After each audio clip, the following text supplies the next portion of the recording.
to talk to you today about legislative assemblies. A legislative assembly in the United States is typically, with respect to political discussions, going to be one of three things. It's going to be a local city council,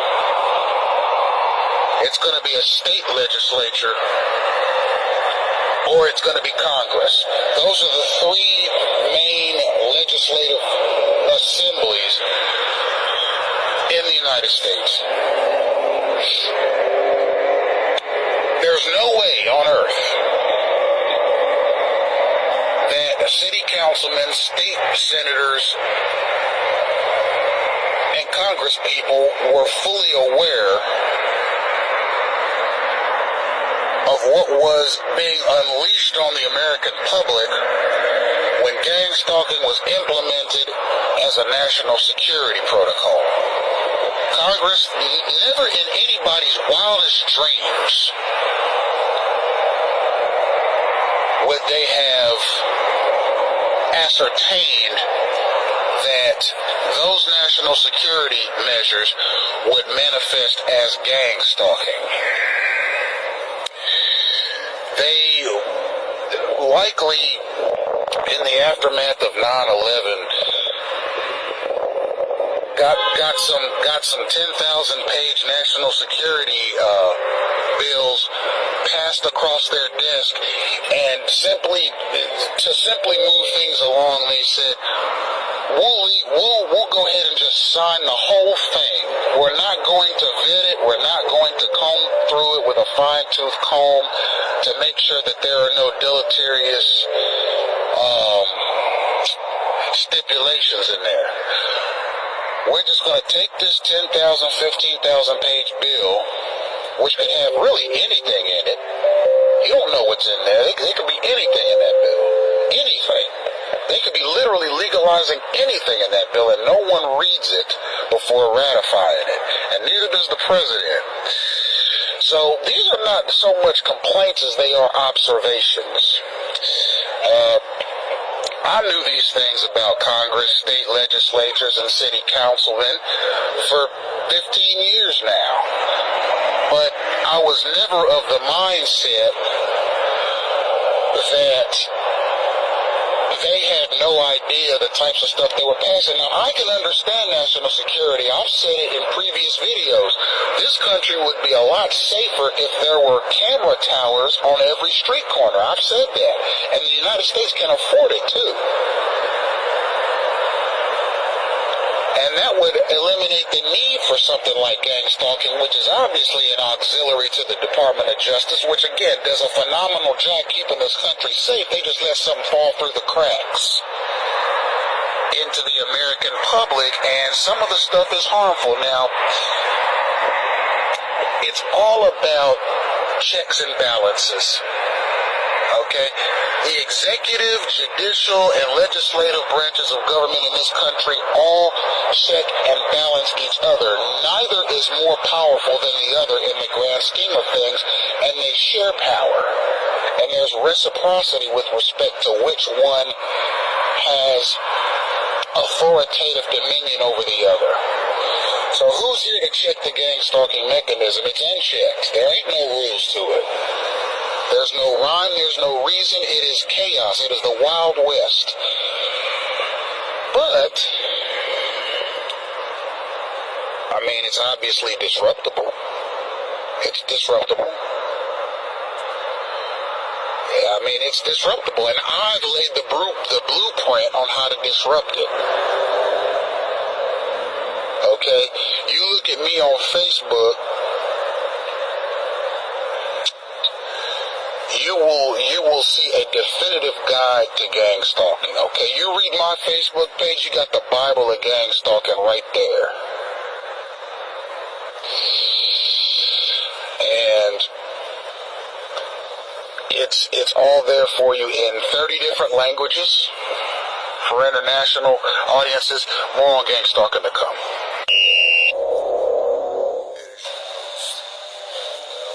Listen up. I'm in Miami, Florida, and I'm going to do another Gangstalking video.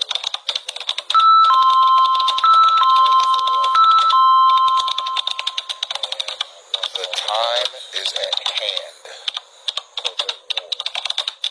Gangstalking, which is a very thuggish program that the U.S. has passed through national security programs. Corrupt, violent, thuggish, and brutish signaling mechanism that gangstalking containment target can disrupt. There are many clandestine ways of becoming a targeted individual. It goes by many names: gangstalking, hate stalking, cause stalking, community harassment, and covert war.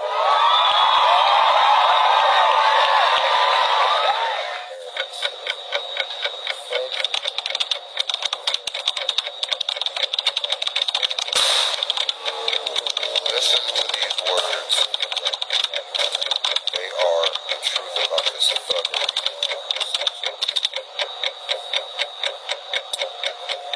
This scapegoat for everything they do. Everything a gangstalker does is centered around a targeted person's location.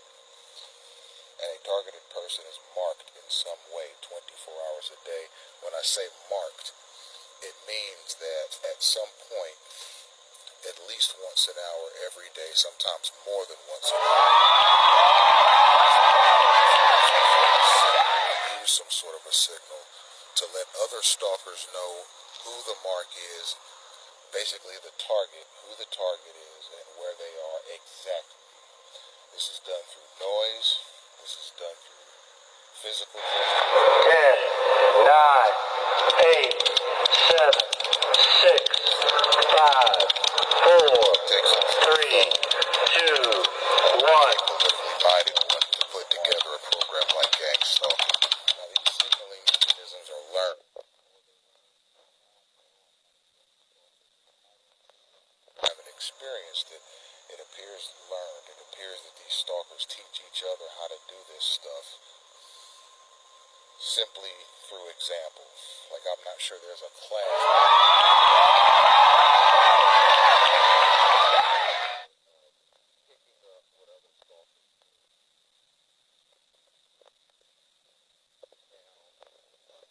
Targeted person, particularly one like myself, would never think to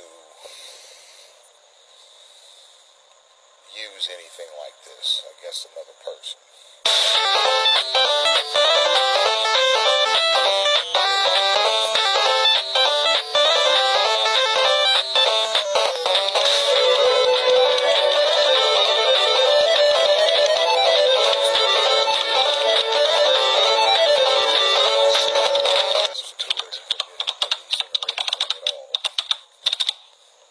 No place in human civilization, period.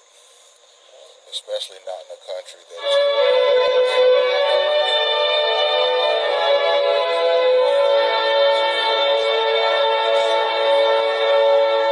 stalkers a person encounters on a daily basis are surly and hostile.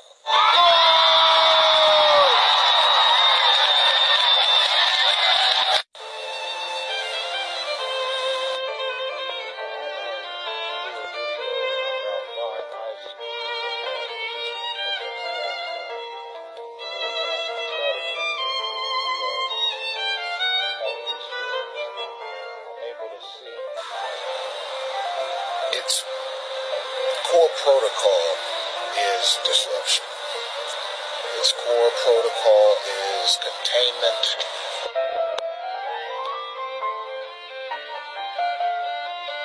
If no one was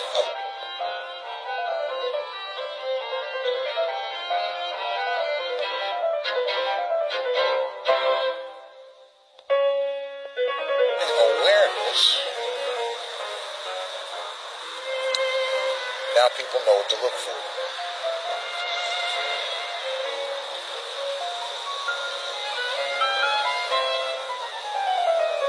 For me personally, making the appropriate parties aware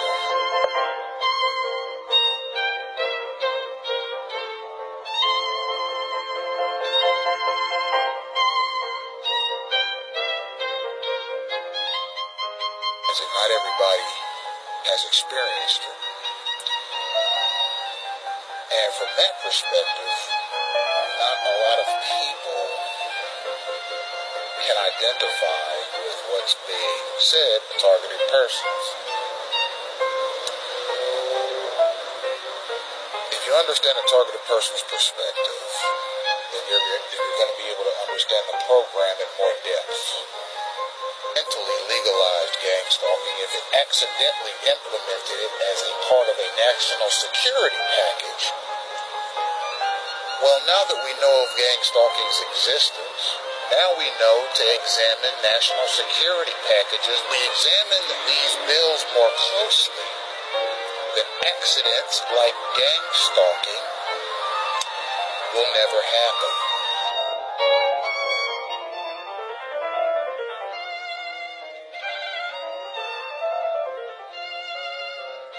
That could jeopardize the constitutional rights of the citizens here in this country. That's pretty much the gist of this point. To raise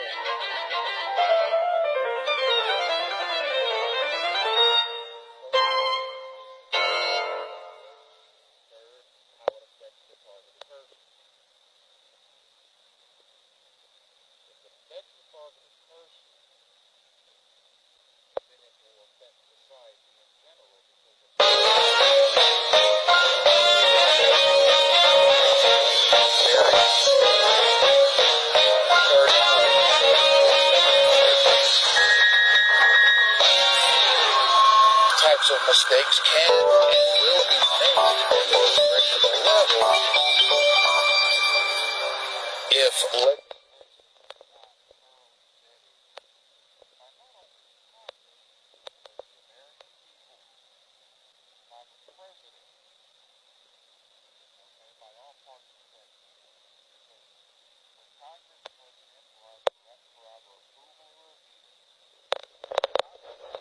bill it doesn't understand and votes yes on it, and it goes to the president, he's likely to understand it either. Because a lot of his political knowledge is derived from the president. Because of the fact that the president understands the bill, then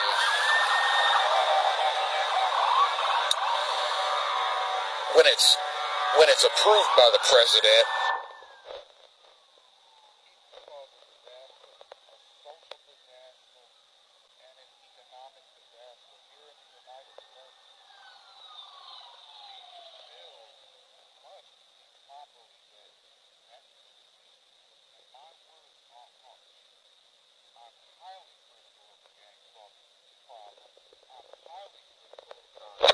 I'm highly critical of the people that participate in gang stalking,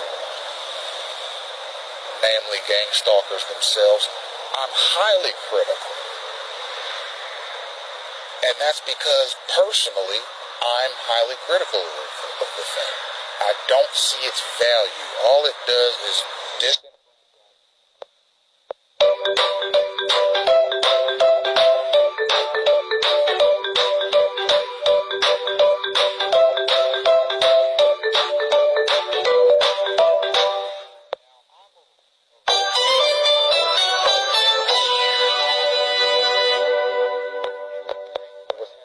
around me and communicate it. I may not be able to understand what's happening to the degree that I have, and men, women, and children are targeted persons in this country.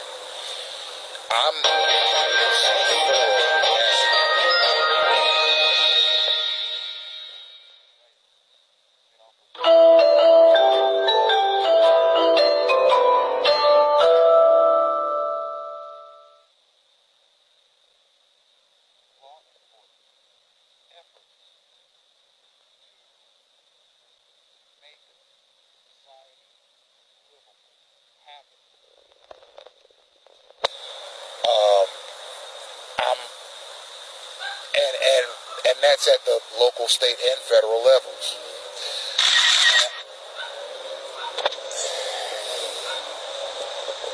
it's a situation where all we can do is hope, because a program like this could take decades to fully investigate. It could take decades to fully investigate Gangstalking, what's been implemented. It could take 50 years. And then all the targeted persons will be either too old to understand the changes or deceased. It could take a long time to investigate this and fully repeal its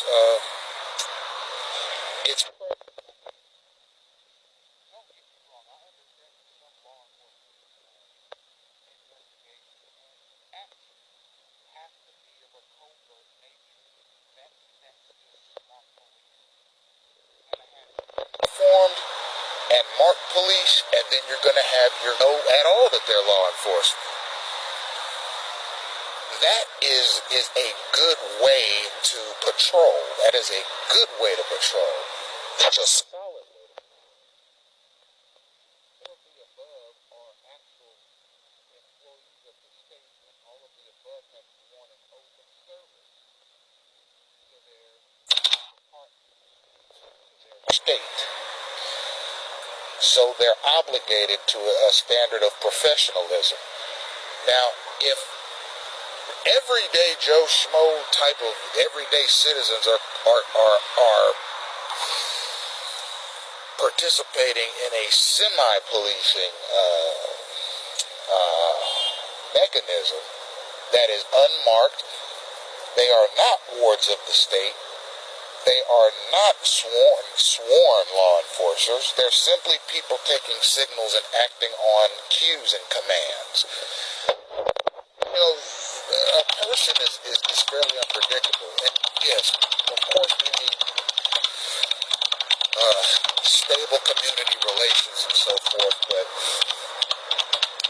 centralization is one thing to be highly critical until it is finally done away with.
Here's your host, Emmanuel Isaiah Smith, about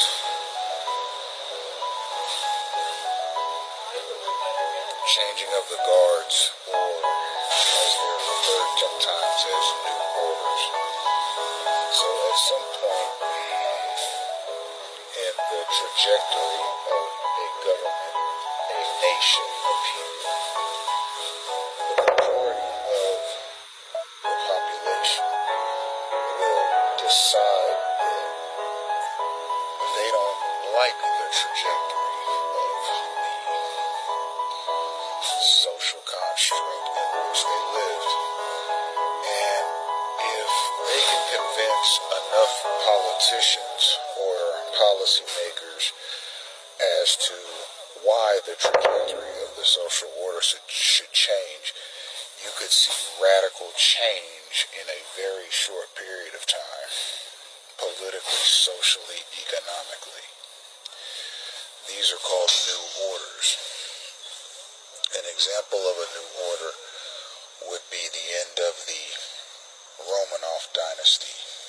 The Romanovs were the royal family in the Roman Empire generations, and at some point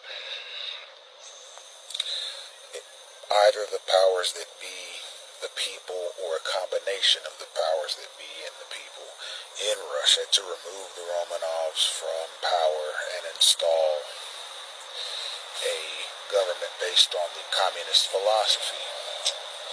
That's the government that has survived to the present day. Russia was radically changed socially, politically, and economically in a very short period of time. The transition from the monarchy to communist revolution, a new order, a radical change in a government or society over a short period of time.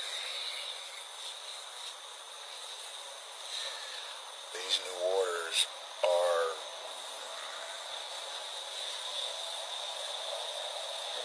they're history changing, because it isn't just the population of the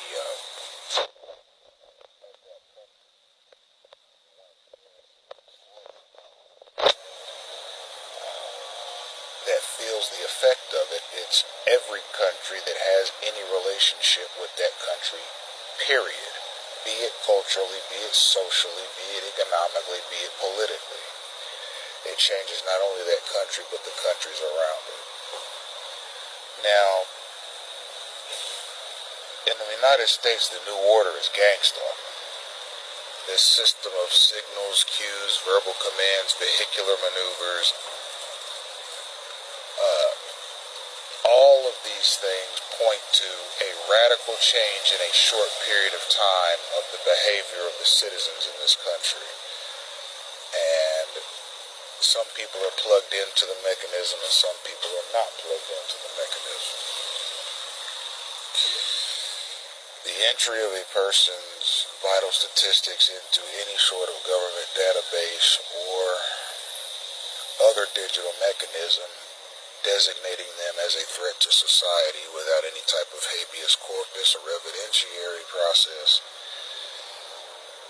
is a part of how targeted persons are selected.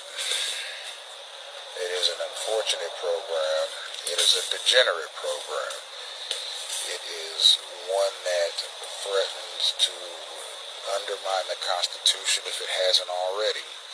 It also threatens to undermine the Bill of Rights and any other statute, law, or precept that guarantees civil liberties, civil rights, and inalienable rights to every citizen.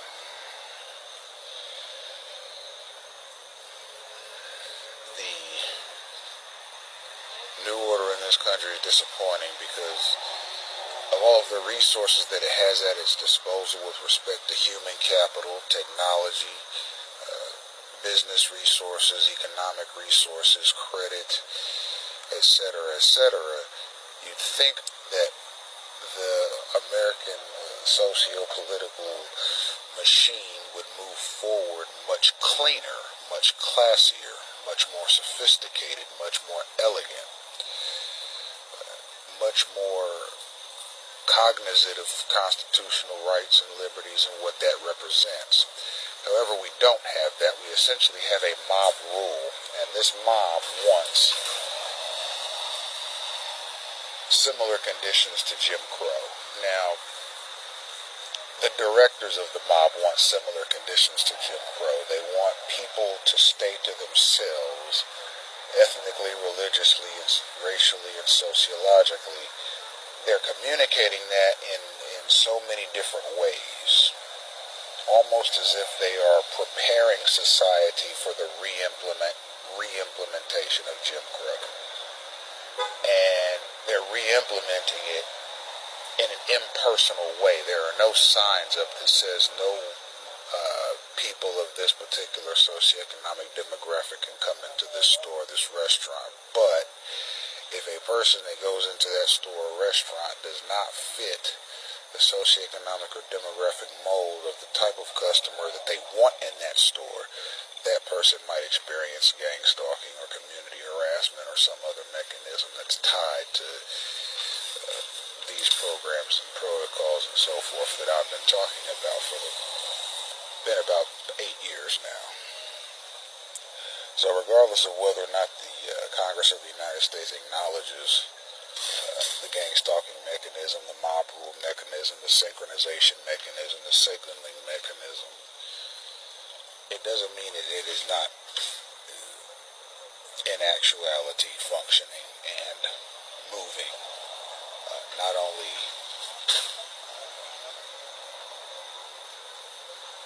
against targeted persons, but against other stalkers. I mean, it's something that people ought to be briefed on. It's something.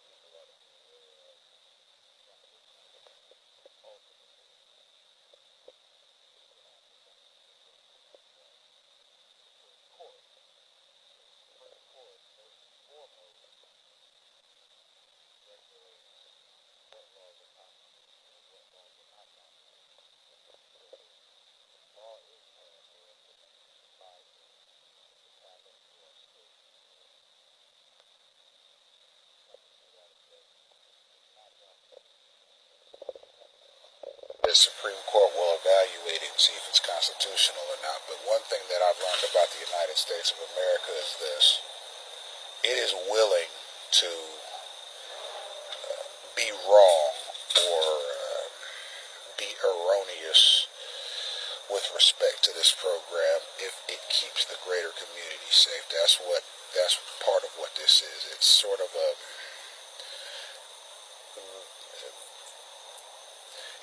conundrum of priorities. I don't think for a minute that the national security or intelligence community in this country would say, you know what, there are 100,000 people in this country that may be legitimate targeted individuals. Let's pull the plug on the whole program just to satisfy those people, those targeted persons, those TIs. We'll pull the plug on the whole thing just to make them happy. That's not going to happen.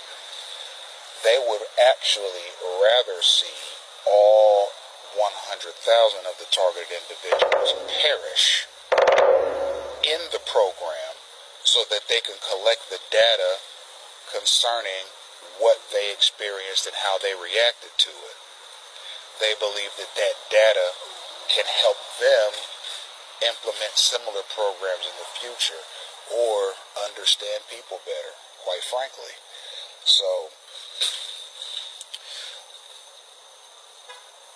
they see their work, the particular citizens they're trying to protect, and the new trajectory of the American society benefits them, and they want to benefit the above named through gangstalking. It's designed to help some and hurt others based on X, Y, and Z factors.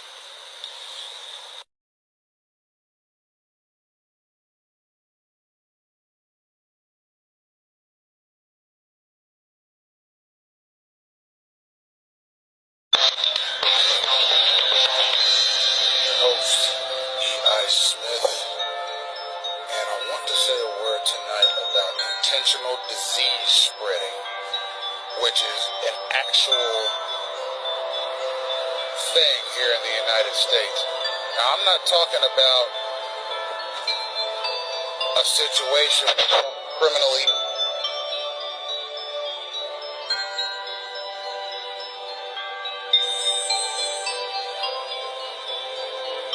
I'm not talking about some homicidal nutcase going around intentionally infecting somebody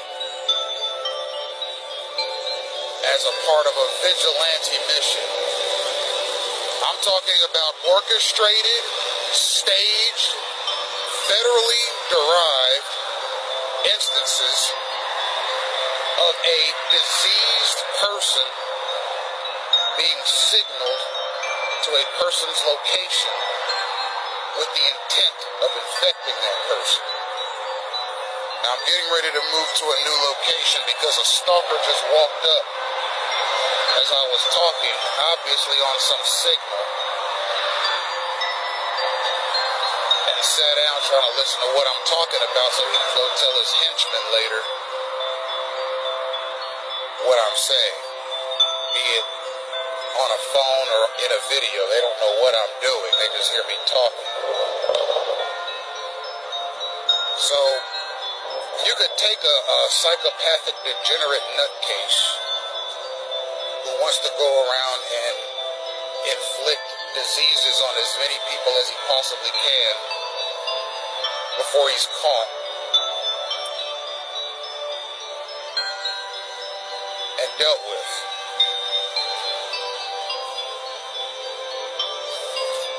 It's a situation where these things are being orchestrated and derived.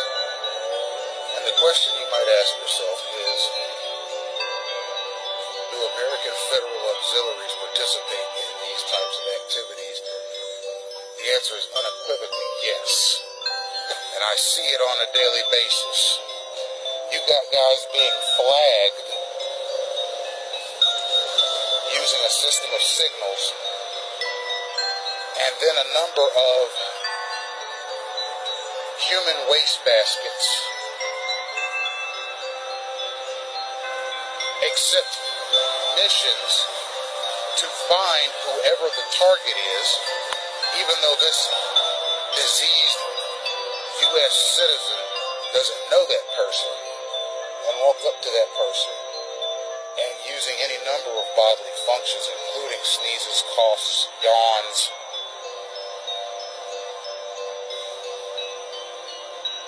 and other disgusting gestures directly at the target with the intention of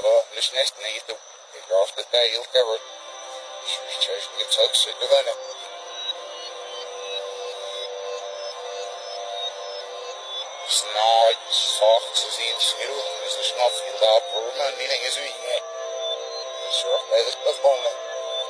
Sure, they good. Is it say we geez it said on the beat. Say the girls the red with me off this shit. Let's get sticks abs here when it was urban none of that. So I guess it's a sense we the hell for me exactly. She had be laid in all these on it. Say just hey. Gee the biscuits rough tea and the system zero is double red flicker and mood. Say closer side I mean the choking. I written it air triple. Yeah, person gets it. When the share was this is it.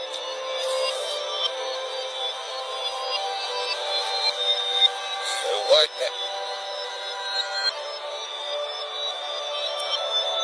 Ach, ik zie of nee, dit was al, die zijn op je binnen zijn als is het heel flik. Nee, nou ja, wel het zo.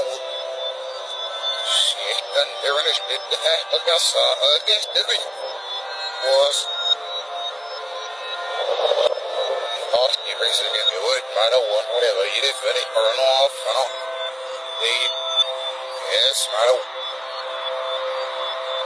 Pretty elimination, so let's go to the US side, but it costs I don't want to sit large night as yes, must know you'll see back. It costs so as it. Oh, sister pots, so that in the shake, well, we know school, but it don't get man. Sure, and get definitely, but it's nice to eat the shake, once in the circle, so in this, the surf sees it be up. This is the snake. They are a dealer that it's the air trickle by the boss mouth. It should be stainless if overall was that. You know, this is definitely what's this. I don't know it. Shit, done. Hold out some. What's up in the ghost? I don't know.